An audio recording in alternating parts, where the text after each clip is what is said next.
पियवरतिया में गिनीला तारैया हो ऊँघैया हमरे ना लागता।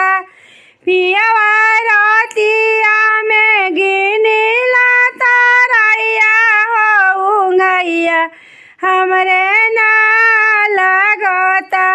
सोने की थाली में जेवन बनवली सोने की थाली